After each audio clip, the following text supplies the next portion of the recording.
বঢ়িয়াকে আমাৰ হাতৰ শ্বুটিং চলি আছে আজি আৰু এইটো ভিডিঅ' একদম কমপ্লিট হ'ব এনে আছে বিহাৰী ভাই আজি বহুত দিন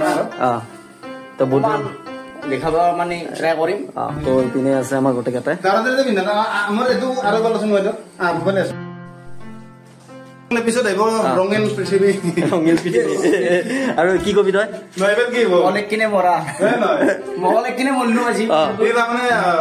অনেক কিনে মৰিছে আৰু কথাটো হ'ল কি অনেক কিনে মৰিলেও মানে আৰু যিটো ভাল আছে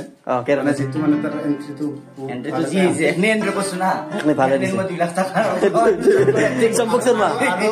কথাটো হৈছে কি আমাৰ নতুন থাৰকান আহি আছে থাৰকান আহি আছে তই গলে ভূপা মৰমান্তি খাই বাই বাই আজিৰ পৰা তো এনে তোমাৰ পৰীক্ষা প্ৰেম কৰি কেনেকুৱা লাগিল তোমাৰ পৰা বহুত বেছি ভাল লাগছে আল্লাহ বেয়া লাগছে দুখ লাগছে আৰু এখনি আসলতে কাল্পনিক আছিল এটা কোনো ৰিয়েল নহয় একো নাই না কি ৰাজ হয় একলা টোটালি কাল্পনিক তো এটা কাহিনী এটা আৰু সজাইছো আৰু মোক আৰু এনেকৈ সঁচাকৈ বুলি নামিব না ভাই তো সেই আছে দাস তো আজিৰ পৰা বাই বাই